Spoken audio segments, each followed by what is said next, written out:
Where does it actually sit? What does it mean? Is it something that actually changes the molecules of the food? Is it something that people believe? And what does it mean for the industry?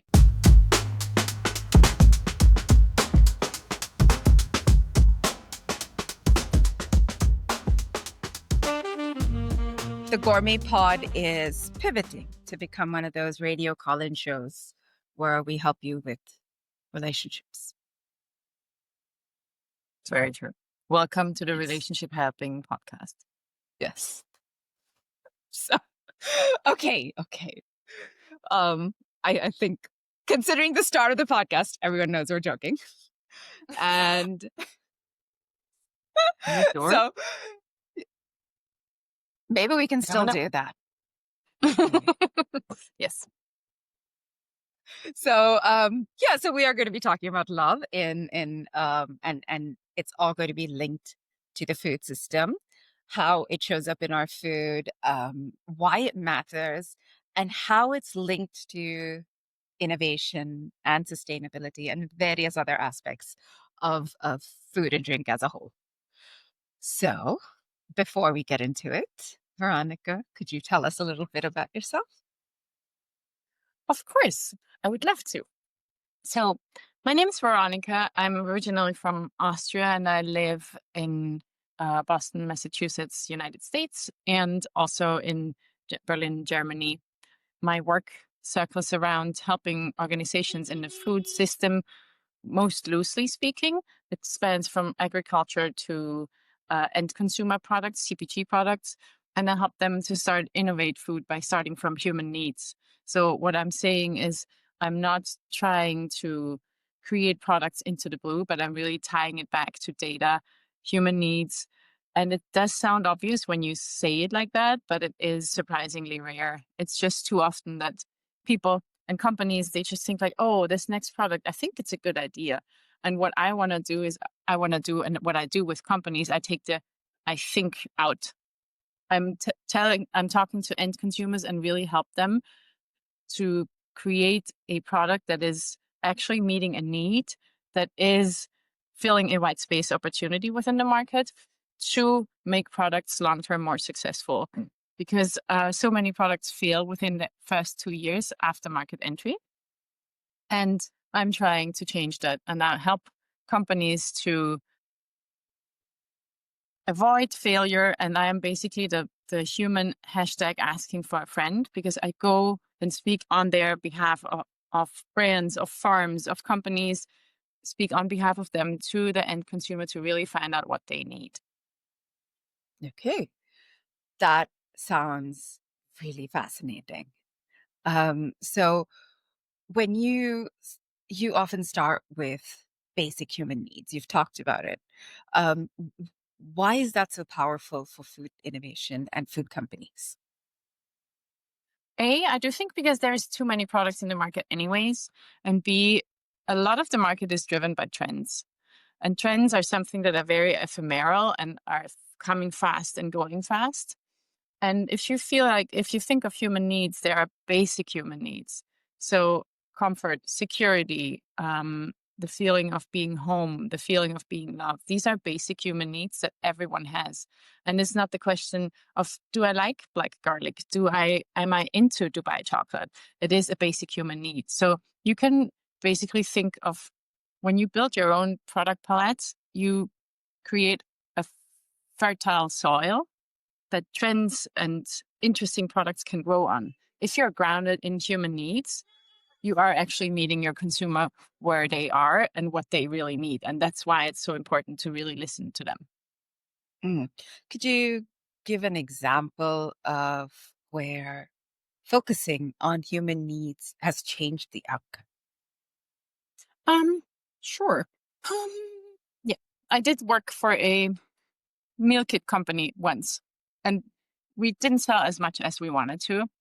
So I started to listen to the consumers like, hey, did you not like this meal? Did you look for something else? Was it too expensive? Turns out it was too complex. So really looking at the entire journey that a user goes through helped us identify that the ordering process was too complex. Well, all the chefs were thinking, okay, how can we make the meals better? How can we make it more attractive? Blah, blah, blah. When in reality, it was in this case just the ordering process. So what we did is we revamped the entire ordering process and were able to churn up the sales by 30% by making the simple change. So it almost sounds like you're doing analysis, a life cycle analysis, essentially, Yes. of Yeah. of yeah. Um, that's. And where does the food industry actually miss its mark when it comes to meeting these basic human needs? Yes. Like for me, it is also something that is not entirely um, only happening in the food industry because I actually come across industry. I did study industrial design and I work with tech and mobility companies, and I had the honor to design the whole experience of a self-driving car, of a fitness app, of the future of onboard experience in airplanes. And this is what I bring to the table. I bring a whole picture of, okay, you think you sell this one cookie to your customer, but these customer, they have a life. They come, they go into the supermarket, they're overwhelmed, they don't have enough budget, and then they look at the aisle and they look and they see your cookie. What goes through their mind and what are they actually looking for? And then the bigger picture, how can we use this cookie to actually better the entire world, how it functions and how we can make our own mark in supply chain security, and how can we work with insecurities in this regard and still deliver the same quality, but while also trying to be sustainable and delivering to the customer what they're looking for. And then they, in this whole mega picture, they grab it, they go home, but then also they sit at home and they have to open the packaging of your cookie. How does this work? Does it make them happy? Then they grab it. Is it sticky, so they have to wash their hands afterwards? When they take the first bite, is it good? How does it evolve over chewing, swallowing? How do they store the rest of the cookie if they don't want to eat it? And so on and so forth. So if you actually have somebody like me who looks across silos and really focuses on the entire picture, the entire journey of the food and of the consumer, you can optimize it in a way that you wouldn't have thought before. Mhm. Okay. Does that make sense? Yes, it's also Do I talk too much? no, no, no, no. It just it sounds like there should be a lot of thought going into the process of actually making a product that is then just going to be consumed in a couple of seconds. Oh yeah, So absolutely. yeah, and I think this runs across industries. It runs across everywhere. We jump as consumers. We don't really think about all the effort that goes into making the food that we just go and pick off a shelf. And like you said, when you see so many things on a shelf, it's like my brain very often just kind of short circuits, and I will go to the default of whatever I've been buying by Yeah. habit. Yes. So Yeah. trying to get people to experiment with new products, find new products, have their eye go there and figure out why it's different from everything else is just it's a lot of work for Yeah, I have a for whole toolbox worked out, and it's called the cycle of change, and it's really deeply looking into how user behavior changes over time and when it does mm, change, and how the struggle is because a stupid saying is like no one likes change except the wet baby. mm. Yet the wet baby goes back to what it already knows. So it's not even that change that we are trying to introduce on our consumers, but also because you said it takes so much time and effort for a consumer to really explore new products. That's also true for a company. I work a lot of times with innovation departments in larger global companies and blue chip food organizations. And it is so much work to run a company. So how can you ever cut out the time in your working day to really look at this focused, listen to every step that is there? And that's what I offer for companies because it's like I'm the speedboat in their organization that can go, leave on its own, collect data, and bring it back in a very structured way that enables them to become more successful. So um, I think as much as it is work for the consumer to stay orientated and on top of new product and innovation, especially if you're trying to be sustainable and eat healthy, it's as much work on the back end for people working in organizations. Right. And you've worked with both big global brands and also much smaller local brands. So what's the common thread in your approach in working with both of them, both of these types of companies?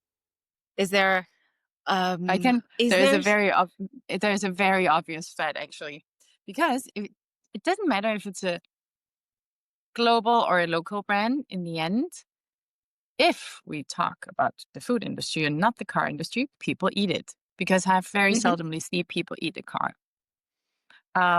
So it's in the end, you end up in a household. So in the kitchen pantry, you can have a global multi-brand sitting next to the local farm stand product that somebody just cooked up for the first time.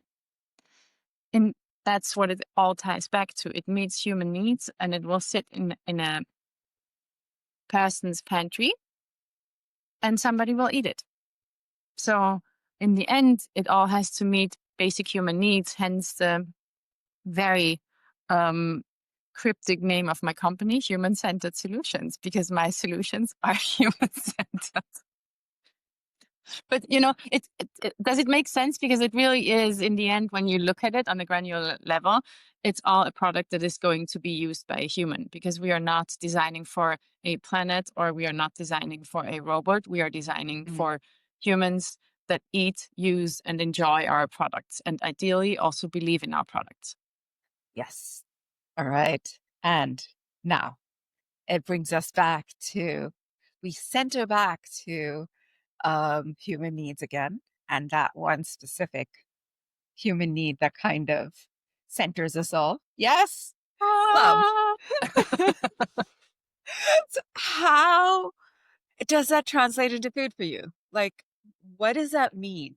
Because, and it has been, I have told you my little pet peeves before, but um, I remember companies trying to add love in the ingredient list, and regulators will not have it.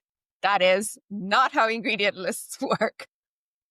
and Yes, and that is. it is something that has like I've looked at those and I'm going, oh my God, don't be just don't be weird. But but you just see it. I mean, it's not it's gone off the ingredient list, but you still do see remnants of it on the pack, like in several different ways. You'll see made with love, which is really obvious, or you'll have like just hints at it, like grandma's recipe, things like that. So tell me, what Yeah, how does it translate into food, really? really. It does tie back very naturally, because I'm sure you heard before you saw it on any packaging, you have heard the term made with love. Hmm. There's in many cultures, there's expressions and specific expressions. In some countries, they have a word for the taste of hands. They have a word for the taste of mom's hands. So it is very culturally ingrained in our human identity that something is made with love. This is a strong driver of my work too, because as you just mentioned, and me too, maybe 2, 3, 15 times, that my work is grounded in human needs. It is part of this as well. And then, having worked in this field for such a long time, I then joined a group that is called Teaspoon of Love. We are a nonprofit, and it is really going after this very churny questions, like, is love a food ingredient? And it sounds so kitschy, but like you say, when you state it on the packaging, or like I say, it's very inground in cultural um, language, even. Where does it actually sit? What does it mean? And if you ask me, what does it mean, Veronica? I can only tell you, yeah, that's a really good question. What does it mean? So, is it something that actually changes the molecules of the food? Is it something that people believe? And what does it mean for the industry? So these are questions that I think about a lot in my free time, because it is so fascinating. And we have started to do some research. There is now no official white paper or anything out there yet, but it's just so interesting to deep dive into this topic and to put some time aside and lead conversations, just like we did in the beginning when you told about this dish that you asked your mom to make. And that's why I said, like, I immediately had to start working, because I was like, oh my God, she has this love food. Where does it come from? Where does she think the love goes in? And so I lead these conversations to really understand. And there has been some quite interesting, like I did notice that I have my pre-constructed picture in my own head where I think it comes from.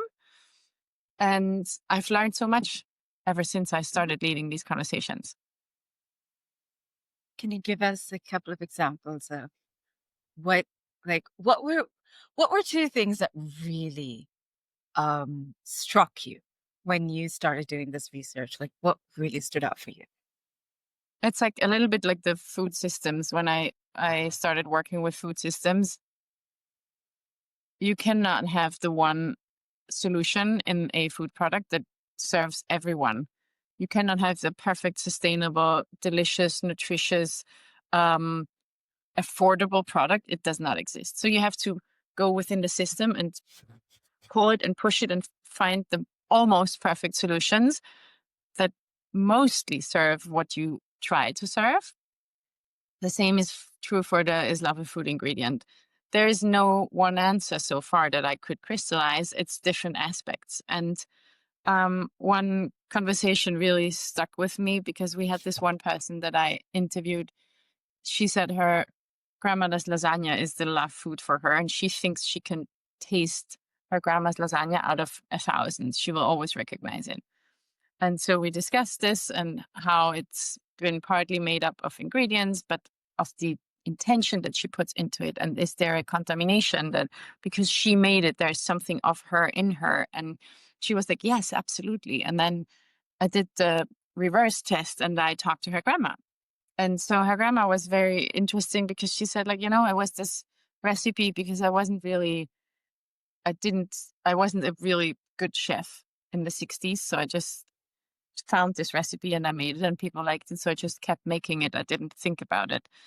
And she kept on telling me about how she just makes it as a repeated process of this one recipe that she found. And there was no hint of, hey, I put so much attention and love in it. And she was like, yeah, it's like, it's not super expensive. It looks great. It achieves great compliments, and you can do with little work food for a lot of people, and it apparently makes them happy. So no clue in that. And so I asked her, like, what do you think your granddaughter means when she says, like, I can taste my grandma in it? And she thought about it for a minute, and she said, like, she never thought about it that way, and she didn't even know. And then she came to the conclusion and said, like, I do think she tastes her own love for me in this food. Oh, And I would have never thought about this, but it made the conclusion for me is now, like, you may have one dish and there are several ways that love enters and exits. So sometimes it's the love for cooking that goes into it. Sometimes it's the love for a person that goes into it. Sometimes it's a love for a person that goes into it while you're eating it because it's the eating process that puts the love in it. So that's the stadium where we are now exploring and thinking about it. How does it actually impact, and how does it impact the industry? What does it mean?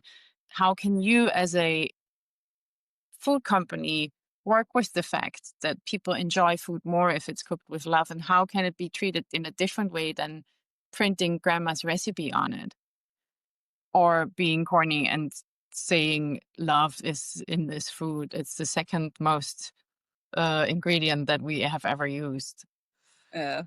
and you Um, put yourself in legal trouble. So how can it yes. actually impact the industry? Yeah. I mean, look, a certain empirical part of my brain goes, huh, everybody's microbes are different. Maybe that's what makes it taste different, potentially. That is, But yeah, that's a very good point. But it's also the reason why when we talk to these people, we ask them, do you think it would taste the same if your grandma wore gloves? mm, ooh, I think over 80% think that it tastes the same. So In the Okay. belief of the recipient, it's not the reason. It might be Okay. on a scientific level. That's interesting because it basically boils down to having a personal connection with the food. Or maybe am That I is one just making it conclusion. I eh? find it super interesting that you say that. So, because if the way you put it, having a personal connection with the food doesn't define, is it the person, is it the food, is it you cooking? It's just the personal connection. So, in like you put it, it could also be that you have a personal connection to the farmer that you bought the potatoes from because you like their face. And then you cook the potato gratin in a different way, maybe. Mm, I mean, yeah, that's something to think about. But I was thinking of if you if we can boil this down to one thing, which you said it's at this point it's really hard to do it because there's so many variables. But if we can boil it down to a personal connection or Hmm. some kind of personal attribute. Um Involvement, maybe also. yeah, I mean I think about like the first thing I thought about was how personalization is becoming such a big trend right now. And so does that mean that we can mass manufacture, well, not mass manufacture, but if somebody could figure out a way to personalize the food that somebody buys, does that offer the same um aspect of that love and taste that can bring, because it still involves people's there are there's that personalized vitamin company that does like layers of different vitamins, so maybe not that, but say you can go into the meal kit people and then tell them, I like my food to be a little more salty or a little more spicy or have a little bit more whatever, basil or lime. Would that constitute some kind of love because it's being made for you specifically? Do you think that would be It could be work? something.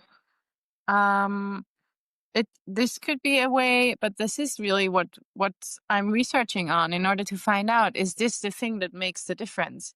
Is it because what you described now is the feeling of, it's also a basic human need, the feeling of being taken care of, which is a feeling of Mm, security.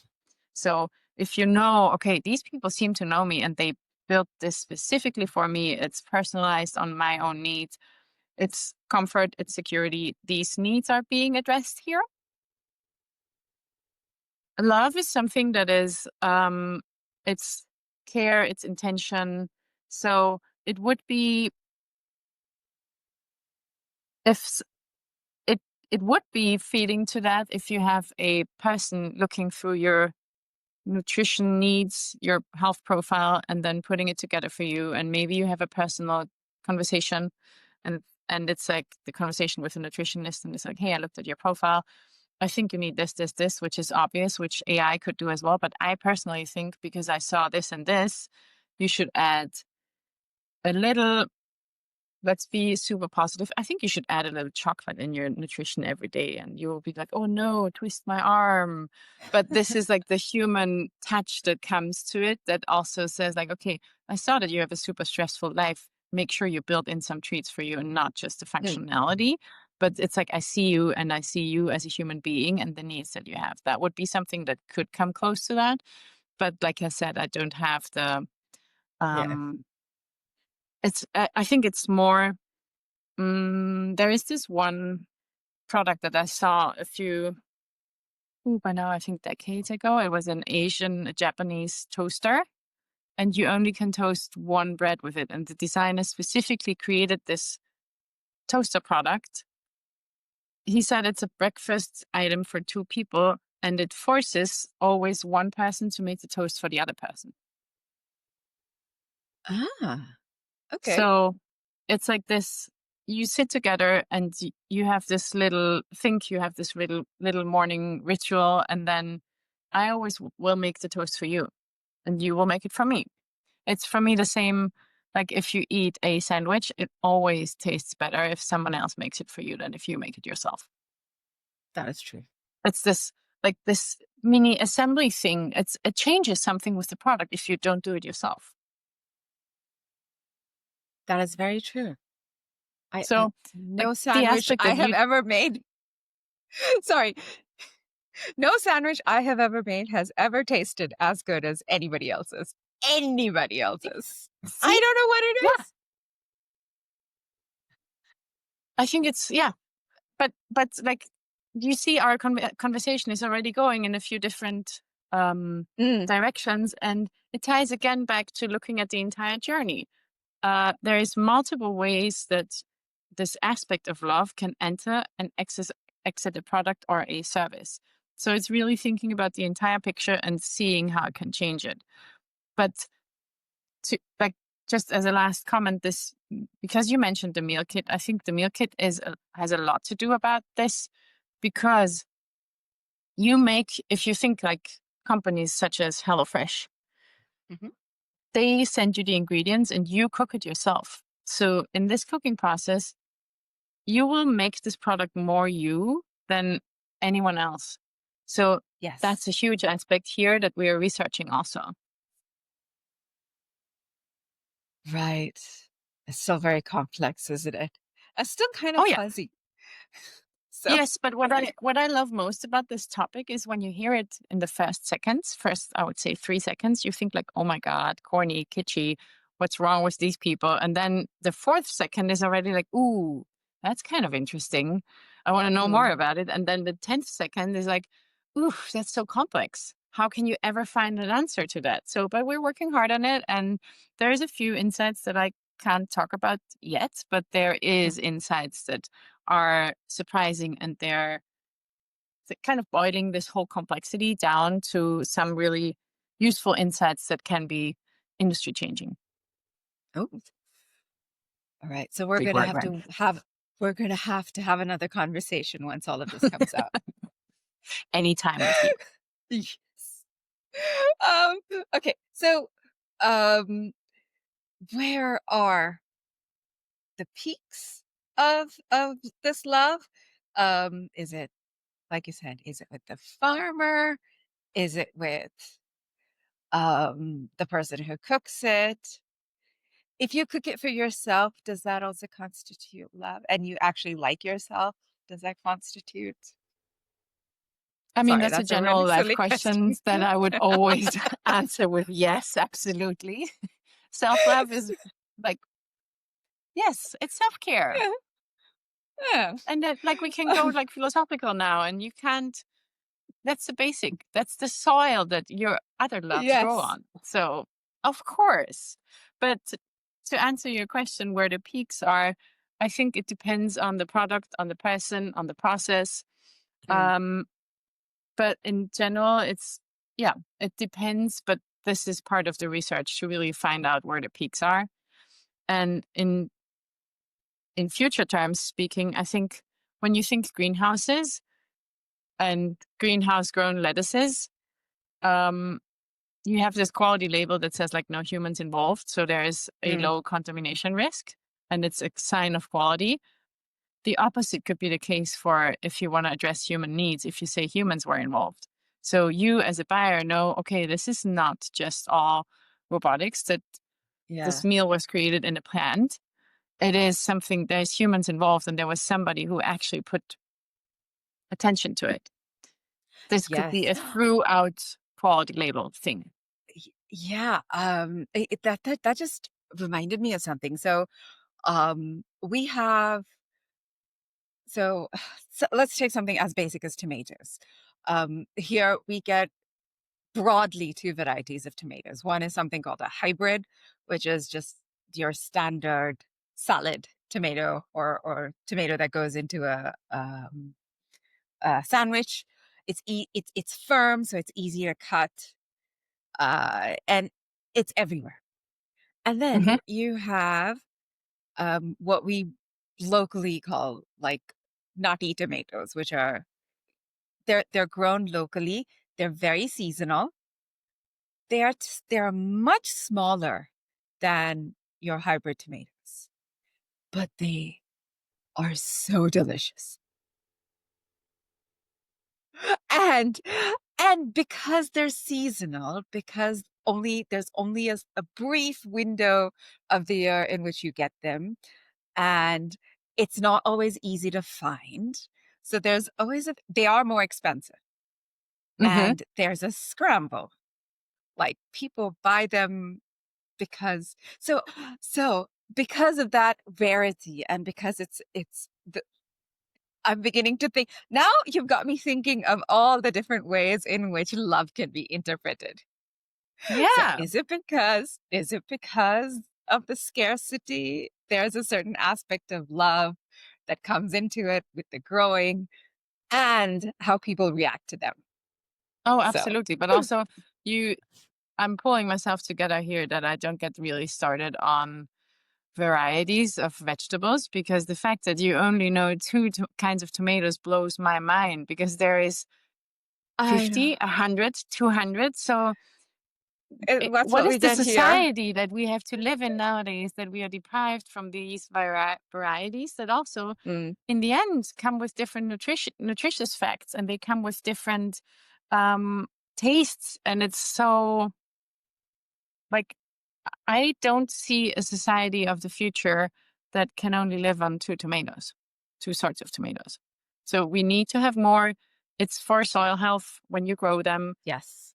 different varieties of vegetable, of if it's only this one tomato, but also how can we make sure that our grandkids know more than two kinds of tomatoes? Yeah. It's upsetting, but also interesting. Yeah. When I watch cooking shows or food shows, I'm just like, "Oh, that is such a cool looking tomato. I didn't know tomatoes could look like that." So See? Yeah. yes, and then I need to go and figure out, are these things available locally? Can I buy them? And Yeah. it's really hard to find them. You do find occasionally, like you said, the hydroponic farms that do it. Yeah. No human was involved kind of farms. Um, but they are so expensive. I don't think it's worth it.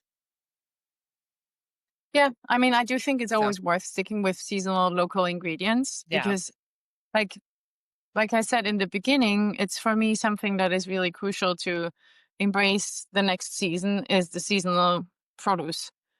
Because if I Yes. don't, like the fast plum teaches me that, okay, fall is coming, but we also can embrace it. Yet I don't know how it all works in India, because I know I can only imagine how different the fruits and vegetables are there. And I'm sure that you have 50 different varieties of something that I hardly ever heard of. Yeah. Yeah. We've got those. But we're also pretty big on seasonal stuff. I mean, mango season Yeah. just got over, and this is everyone's favorite food fight in India. You fight about which is the best variety of mango. And it's See? often, yeah, it's often the one that you've grown up with. Yeah. And I grew up in Austria, and I never knew that there is more than one mango, because there was only Mm. one mango that looked shitty and tasted like nothing, but the yellow was beautiful. That's what I grew up with. But it's because Austria is just not a mango land, Yeah, obviously. yeah. But we did have So 20 different kinds of tomatoes. So that's what I yes. think like that is Yes. deeply valuable to appreciate these mini aspects that come with Mm. different regions and seasons and everything. Yay. Yeah. Yeah. Okay. If love were a tangible ingredient, what do you think it would look like on a label? What do you think it should look like on a label? I think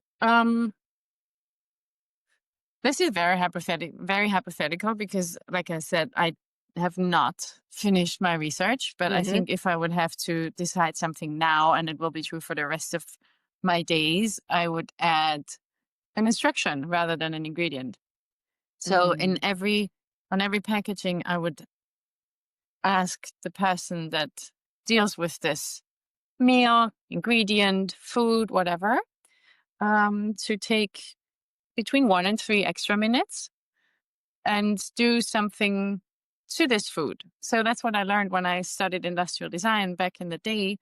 Um, my first design professor told me, like, when you think your design is finished, just invest 5 more minutes to make it even better. So if you think you are in a work day and you cook, and you work and you prepare a meal really quick, think 1 minute about how you can make it better, and Mm. this would change the meal significantly, either if it's for yourself or for someone else. There's even in Austria, there is a spice company. They have um, it's called With Love, and it's basically just dried flower petals, and you can drizzle it on anything. So you can Oh, put it on sweet stuff, on savory stuff, because it's right. literally just a touch of color that is, let alone the different nutrients that come from 20 different flowers, which also makes a difference. But when you take the time to drizzle a little something over your super boring whatsoever meal that only is there to keep you from being hungry, it changes something. So I would put this on every label. That's a really, really good thing to think about. I love that. That's a great answer. Uh, okay, so the pinnacle, as we have come to learn, of um food is home cooked. The gold standard is often people talk about home cooked food. Home cooked meals make people happy. Um, do you think that our definitions of home cooked meals and food is changing? Has it changed? I think it's becoming more precious actually, because it's becoming less and less. People become more busy, and there's this huge, I wouldn't call it a trend, but it's a movement in Hmm. the society and in the industry, that snacking becomes so much more prominent over real sit down meals. So this home cooked becomes rarer and rarer. And also when you think into the future, where I've worked in future think tanks where there's urban plannings that create apartments without kitchens built in because of energy reasons and because of the fact that it's becoming less and less that people cook at home. What does it mean? How can it change society, and how will it change the industry? And for me, the question is, and also that's what my driver, why I'm part of this research nonprofit group. Um, how can we still keep the human aspect and the human positive intention and this cooked with love up there? Will it be the corner food stand that hands you your maybe even personalized meal? Because in the future, you can just scan a person and you see, oh, this person has an iron deficiency. So I will just put something that is very rich in iron in this meal for this person. But yeah, I'm a cook and a chef at a food stand, but I'm still capable of doing that because of AI Yeah, optimized reading and data, yet it will become this human involvement that somebody looks at me and gives me the food and said, like, oh, you look like you had a shitty day. I put some extra chocolate on it. yeah, yeah. I, I this is kind of also maybe why. I can Uh, see new thoughts coming up in your brain. It's like, oh my God, I want to say it. the only time I have ever been to a speakeasy, um, is it. I was so fascinated because you just go and tell the bartender there, what? They ask you, what do you feel like? I'm like, I don't know, surprise me. Then they're like, do you feel floral? Do you feel citrusy? And then it kind of, and then they just give you something that's not on the menu that they've created just for you. And it feels so special. It's kind of like that. Exactly.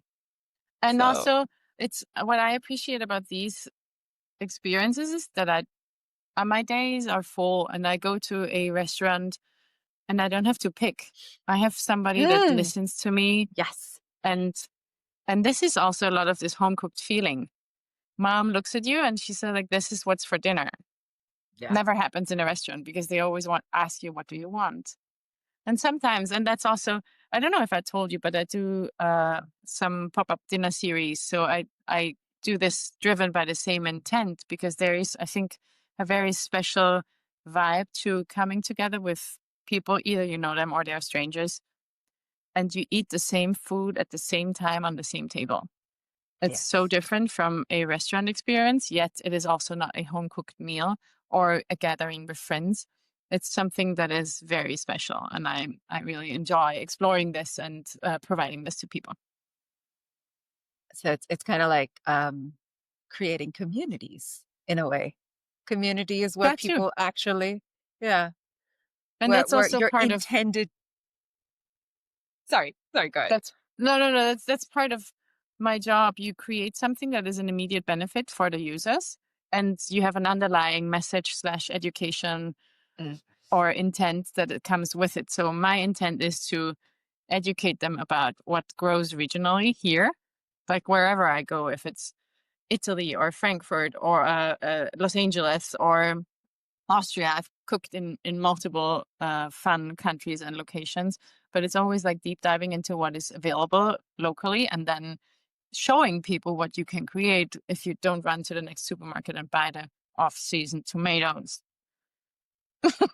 So I'm like, hey, I'm creating community, but this is what you should do. Take it home with you. And that did change behaviors because people were yeah, like, oh my God, I never knew how versatile a strudel is. And now I'm making Austrian strudel more often, which is yeah, great. yeah. What do you think the industry should take away from this? Like, because we think of the food industry as this anonymous, evil corporation kind of thing, but how do they become more lovable, I Um, guess? it is, I think, organizations might be evil, but in the end, it's, or you might call them evil. I don't think so. But in the end, it's people there. And in the end, it's also how innovation oftentimes goes wrong because these people who sit in a closed room, they gather and they say, I think this is a good idea.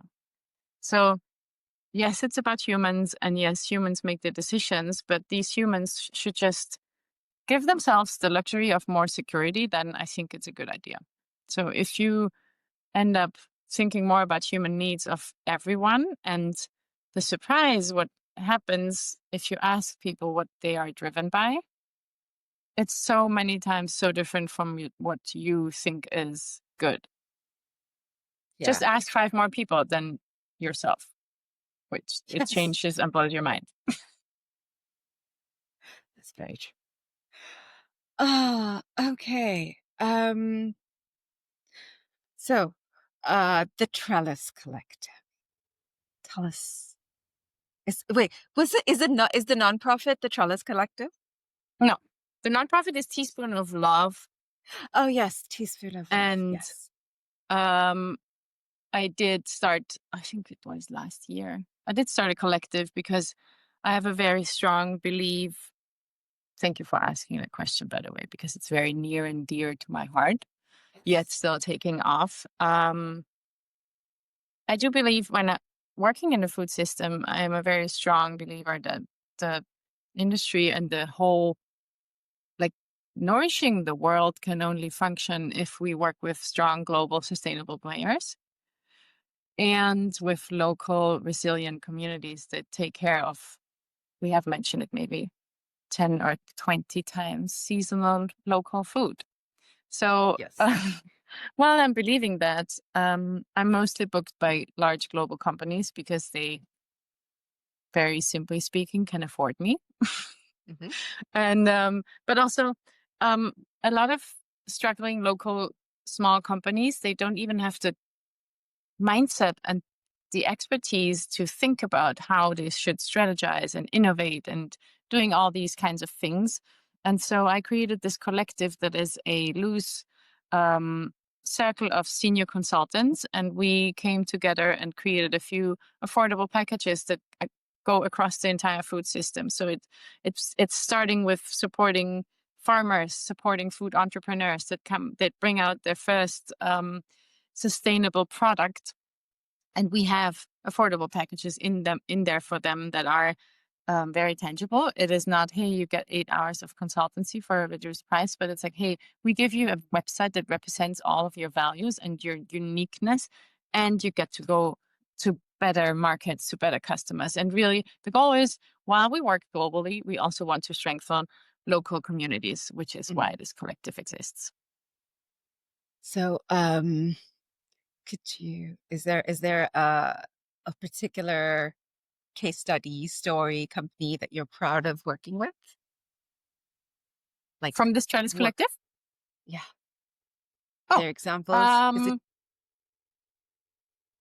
um, we had a farm that we worked with, and they were struggling getting more customers, and also I was actually there in person when the season started. It was like in April, May.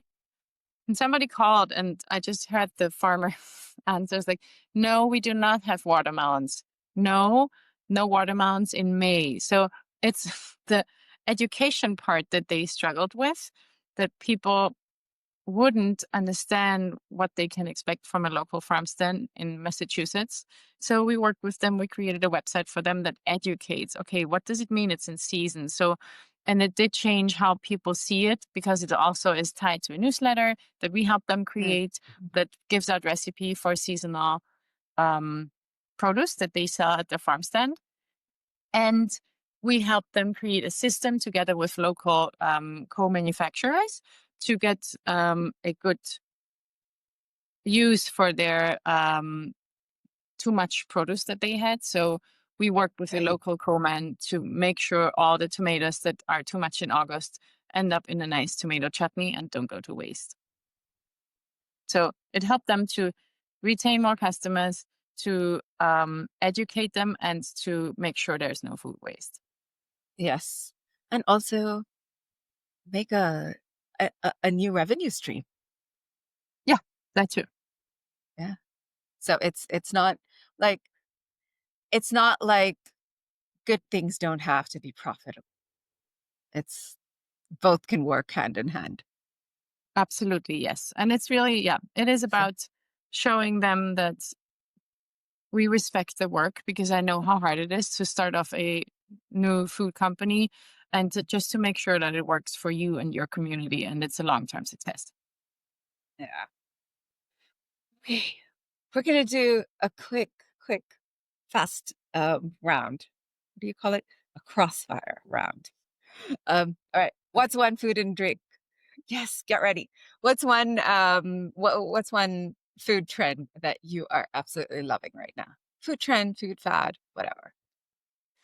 You know me a little bit. I hate food trends, or I'm not really buying into them. But um, Food thing, food thing. No, what I pattern. really found no, I will give you one example that really impressed me, and I'm not sure if it's a trend, but it's part of a movement thing. Um, a recipe book author that I really appreciate. Her name is Katharina Sizer. She happens to be Austrian as well, but I only discovered her after I moved to the US. She brought out a new cookbook, and it's called Eat 30 Plants a Week, which totally Hmm. ties back to what you just said with the two tomatoes. But it is something that's created actually a movement, and she has just launched her app that people can really track the vegetable and produce, the plants that they're eating per week.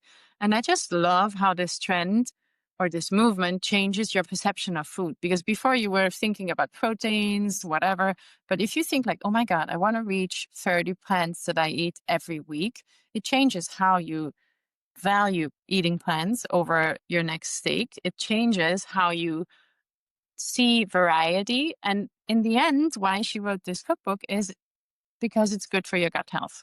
You don't need Mm, to take supplements as long as you make sure you have the large variety of plants that you're eating. And I just love this. I love the thought, because it changes how people perceive what they eat and what they shop, and it changes the industry, because supermarkets are yes. more prone to offer more vegetables or more plants because they hear their consumers asking for it. And the Yeah. fact that it's so successful that she created an app to enable people to track their intake of plants is awesome. That's that, and it also kind of I really like that because I have seen that, and I tried, like, do I get that much a week? Do I eat 30 fruits and vegetables a week?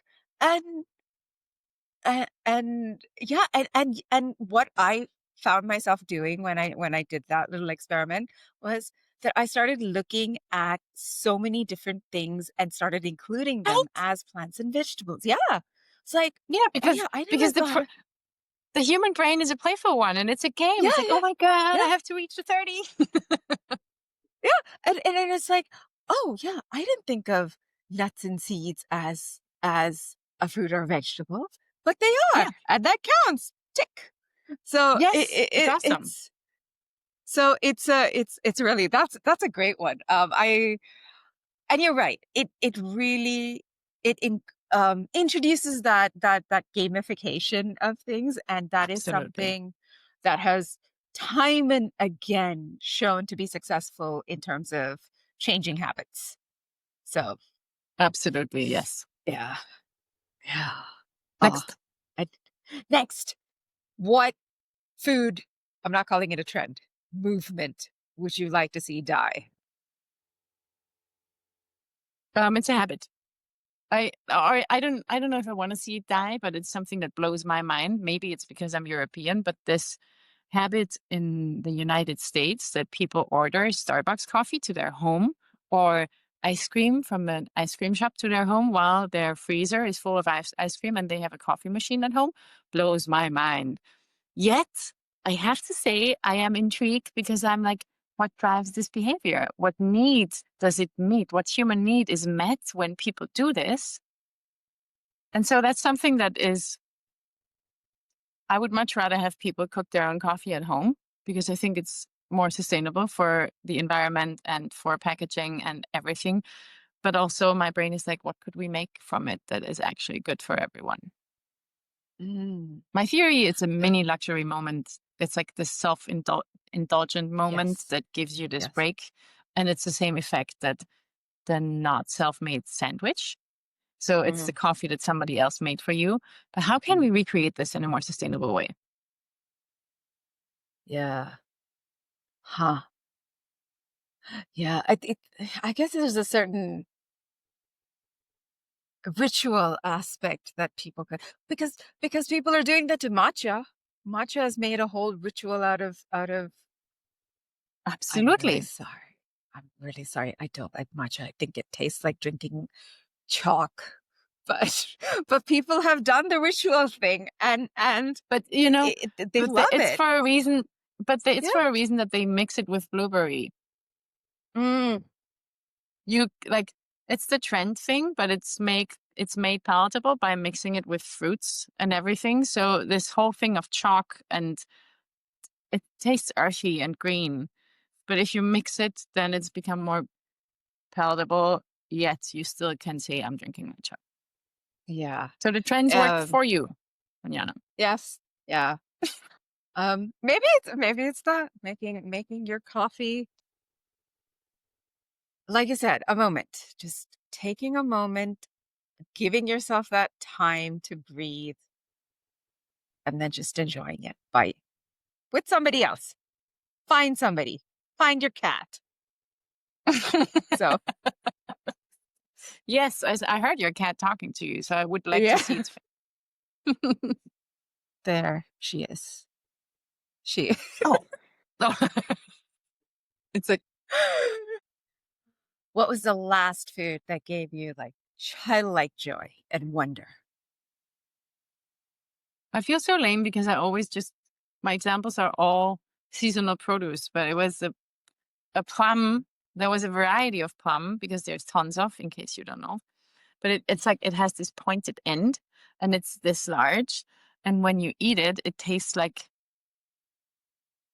a fruit gummy. It's so intense. And Ooh. it was incredible. It was just like I my immediate reaction was like, oh my God, no fine dining dish could ever recreate this experience because the shape and then how the skin pops when you bite into it and how you're all over full with juice because it is so juicy. That's perfect. It's just perfect. All right. Can I add one of mine? Like the last one. Please. It would not be complete Uh, if you wouldn't add yours.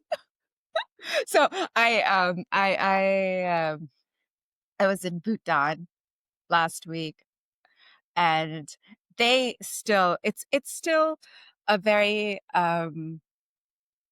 it's a country that doesn't yet have the bane of packaged food too much. So a lot of the produce is fresh, and it's very seasonal. So they eat only what is grown in season. And one of the things that um and because we're all the same in the food industry, you have to go to supermarkets when you're or little markets when you're in a new country. um you have to go to their version of a farmer's market, and I did that. Like, I dragged my mother to the local farmer's market. We stopped at little stalls on the way where people were selling things. It's apple season, so there were tons of apples, but Amazing. it's also they had like these little green stalks of things. It looked like an asparagus, but it had a little circular, a snail. Garlic scapes. What? Sorry? Garlic scapes. It wasn't. That's what I thought at first. It wasn't. It turned out Oh. it's something called fiddlehead ferns. Oh, yeah, yeah, yeah, yeah. Oh, it's Yeah, completely, it's like a fiddlehead. Yeah, yeah, yeah.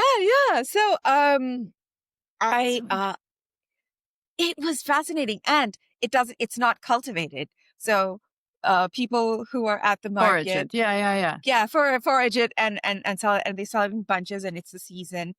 And because we didn't know how we could taste it or anything, we just like, oh, that's interesting, and we kind of went away. And then we stopped for lunch a little while later, and they had it on the menu, and then we're like, yeah, that's what we want. So I got to taste that. It was great. It I was find it so really, interesting because yeah, it's a huge thing here in New England. Everybody's excited about fiddlehead, and you go foraging in the really, spring because this is when the fern comes out and it grows, and it's still the leaves are still yes, like this, and it actually yeah, looks like the head of a violin. That's hence the name yes, fiddlehead. And yes. then when the summer comes, it evolves and it becomes this beautiful fern leaf. Mm, But what I don't understand is you say you went somewhere and it was apple season and fiddlehead season. So that's mind blowing for me yeah, because it must mean it's maybe this fern over there starts growing when the apples are ripe, or it keeps growing. And so the interesting. yeah. Oh, I didn't know it was it had that kind of sea. Wait, but it's also colder. This is at a higher altitude. It's Bhutan, so we're talking about the Himalayas. So maybe But higher altitudes have something to do with that. but how can the apples be ripe then? So because apples usually flower in spring Mm. and then the apples have to grow and to ripe. And so it's usually after like the flowering. It's like when nature starts to grow, then it's say plus 4 months, and then you have a ripe apple. But when nature starts to grow, this is the fiddlehead season. You know Mm, what I mean? So it's a miracle. yeah. We have to research on that. Yeah, I think it's just colder and higher. Maybe it's that too. But that's Or an interesting point. maybe it's some kind of winter fern that starts growing now when it's starting Could to be. be colder, and it's like Mm, it's the hardy. That's interesting. Maybe I should look. Maybe there's some in New England as well. yeah. I do pickle them, by the way. I blanch them and I pickle them, and then I eat it like pickles all year long because they look so cute. Ah, they do. They look lovely, and they were great. They just sautéed them, and it was really tasty. Yeah, So, it has the green and earthy and very fresh yeah, flavor. yeah, Oh, and and now then see you're and out of like a cat. yes, he's Yeah, he's my gonna cat didn't come. make a show. He will turn up soon. It's his time. It's our me time. He usually comes and sits on my desk while I'm working at this time. So he will turn up. That's great. um, all right. What can people do tomorrow to put a little bit more love in their food? I'm intrigued to say just sneeze on it, but I won't. It's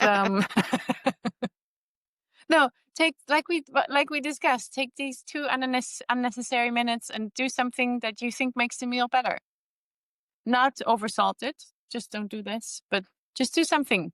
Put a little herb on it, stir it one more time, scrape the nice roasted things from your pan and eat it. Do something that makes it better. Yeah. Eat with somebody, even if it's a stranger, I guess. Yes, or I was just about to say share it or cook Yeah. for someone else. Yeah. Yeah. It's really interesting. I have been going into a co-working space for a few months now, and the people I sit next to have kind of just they just kind of swept me up because I've usually been a eat lunch at desk kind of person. And so now they take the time off. They take the full hour to go and have lunch with everybody in the team. That's awesome. And yeah, and they drag me along too, just by virtue of proximity. And so it's usually it's great. It's so much nicer to have a meal with people. And And you're now a it lady who sounds lunches. really yes, I am. We're only missing mimosas. That's it. Well, or maybe they're exactly not missing because of the great company. Yeah. So this has been a fantastic conversation. I It's enjoyed I it so know much. Thank you. yeah. It feels like it's a little fuzzy, but like the more you start thinking about it, and you said that, the more you start thinking about it, the more you start seeing the little tendrils of how this can actually work. So I'm not going to be so dismissive of people putting love on the package anymore. I'll think about why they're putting it.